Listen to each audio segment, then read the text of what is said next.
വാർത്തയിലേക്ക് ബലാത്സംഗ കേസിൽ എം മുകേഷ് എംഎൽഎക്കെതിരെ കുറ്റപത്രം സമർപ്പിച്ചു എന്നുള്ളതാണ്. മുകേഷിനെതിരെ ഡിജിറ്റൽ തെളിവുകൾ ഉണ്ടെന്ന് കുറ്റപത്രത്തിൽ പറയുന്നു. പരാതിക്കാരിയുമായി നടത്തിയ വാട്സ്ആപ്പ് ചാറ്റുകളും ഇമെയിൽ സന്ദേശങ്ങളുടെയും തെളിവുകൾ ഉണ്ട്. പ്രത്യേക അന്വേഷണ സംഘം എറണാകുളം ജുഡീഷ്യൽ മജിസ്ട്രേറ്റ് കോടതിയിൽ കുറ്റപത്രം സമർപ്പിച്ചു. ഡാനി പോൾ വിവരങ്ങൾ പങ്കുവെക്കും. ഡാനി, എംഎൽഎക്ക് കുരുക്കാവുകയാണ്. തെളിവുകളുണ്ട് എന്ന് പറയുമ്പോൾ അതിൽ നിയമ നടപടികൾ സ്വാഭാവികമായും കുറച്ചുകൂടി മുറുകും, വിചാരണ അടക്കം നേരിടേണ്ടി വരും. എന്തൊക്കെയാണ് വിവരങ്ങൾ?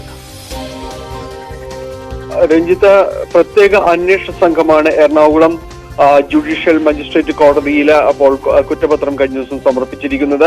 ഇതിൽ കൃത്യമായും പറയുന്നത് മുകേഷിനെതിരെ തെളിവുകൾ ഉണ്ട് എന്നാണ്. ഡിജിറ്റൽ തെളിവുകൾ ഉണ്ട് എന്നതാണ് കുറ്റപത്രത്തിൽ പ്രധാനമായും തന്നെ പറയുന്നത്. ഇതിൽ ഏറ്റവും പ്രധാനം പരാതിക്കാരിയുമായി നടത്തിയ വാട്സപ്പ് ചാറ്റുകളും അതോടൊപ്പം തന്നെ ഇമെയിൽ സന്ദേശങ്ങളുമാണ് പ്രധാനമായും തെളിവുകളായിട്ട് ഉന്നയിക്കുകയും ചെയ്യുന്നത്. അതാണ് മുന്നോട്ട് വയ്ക്കുന്നത്. ഒപ്പം തന്നെ സാഹചര്യ തെളിവുകളും സാക്ഷിമൊഴികളും ലഭിച്ചിട്ടുണ്ട് എന്നുകൂടി പ്രത്യേക അന്വേഷണ സംഘം ഇതിൽ ചൂണ്ടിക്കാണിക്കുകയും ചെയ്യുന്നു. ഇതിൽ പരാതി പറഞ്ഞിരുന്നത് താരസംഘടനയായ അമ്മയിൽ അംഗത്വം വാഗ്ദാനം ചെയ്തുകൊണ്ട് പീഡിപ്പിച്ചു എന്നായിരുന്നു ഈ ആലുവ സ്വദേശിയായ നടി പരാതി പറഞ്ഞിരുന്നത്. മരട് പോലീസാണ് ഇവരുടെ പരാതിയിൽ കേസെടുക്കുകയും ചെയ്യുന്നത്. പ്രത്യേക അന്വേഷണ സംഘത്തിന് മുൻപാകെ പരാതി വരികയും ചെയ്യുന്നു. അന്വേഷണ സംഘം ഇതുമായി ബന്ധപ്പെട്ടുകൊണ്ട് മുന്നോട്ട് പോവുകയും എല്ലാം തന്നെ ചെയ്തിരുന്നു. ഇതിൽ മുകേഷിന് കോടതി ഉപാധികളോടെ ജാമ്യം അനുവദിക്കുകയും ചെയ്ത സാഹചര്യമുണ്ട്. പിന്നീട് മുകേഷിനെ ഇവിടെ അന്വേഷണ സംഘത്തിന് മുൻപാകെ വിളിച്ചു വരുത്തുകയും ചോദ്യം ചെയ്യുകയും അറസ്റ്റ് രേഖപ്പെടുത്തുകയും എല്ലാം തന്നെ ഈ കേസുമായി ബന്ധപ്പെട്ടുകൊണ്ട് നടപടികൾ പൂർത്തിയാക്കുകയും ചെയ്തിരുന്നു. ഈ അന്വേഷണത്തിൽ ഒടുവിലാണ് ഇപ്പോൾ പ്രത്യേക അന്വേഷണ സംഘം ഇപ്പോൾ കുറ്റപത്രം സമർപ്പിച്ചിരിക്കുന്നത്. ഏറ്റവും പ്രധാനം, നടി അന്ന് പറഞ്ഞ ചില കാര്യങ്ങൾ ഉണ്ടായിരുന്നു. തന്റെ പക്കൽ ഇതുമായി ബന്ധപ്പെട്ടുകൊണ്ട് തെളിവുകളെല്ലാം ഉണ്ട്.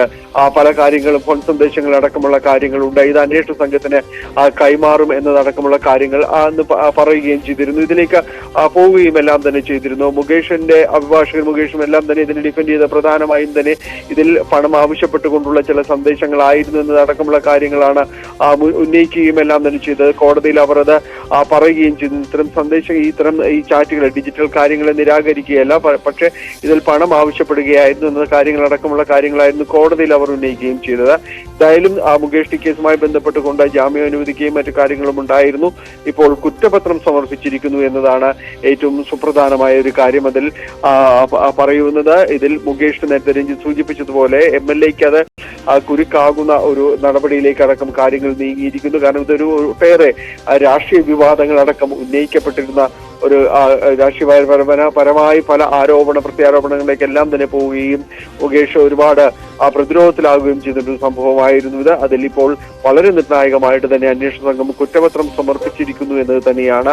ഇനി വിചാരണ നടപടികളടക്കമുള്ള ഒരു കാര്യങ്ങളിലേക്കെല്ലാം തന്നെ പോകുമ്പോൾ മുകേഷ് സങ്കീർണതകളിലേക്ക് തന്നെയാണ് കടന്നു പോകുന്നത് എന്നതാണ്. ഇതിൽ ഈ ഹേമ കമ്മിറ്റി അടക്കം കൊണ്ടുവന്ന സാഹചര്യങ്ങളെല്ലാം തന്നെയുണ്ട്. അതിനുശേഷമാണ് പിന്നീട് ഒരു അന്വേഷണ കമ്മീഷൻ അടക്കമുള്ള കാര്യങ്ങളിലേക്കെല്ലാം തന്നെ പോവുകയും ചെയ്യുന്നത്.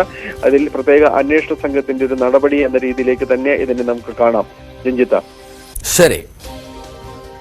മുകേഷിനെതിരെ കുറ്റപത്രം സമർപ്പിച്ചു എന്ന പ്രധാനപ്പെട്ട വാർത്ത പുറത്തുവരുന്നു. ഡിജിറ്റൽ തെളിവുകൾ അടക്കം ഉണ്ട് എന്നാണ് കുറ്റപത്രത്തിൽ പ്രധാനമായും അന്വേഷണ സംഘം ചൂണ്ടിക്കാണിക്കുന്നത്.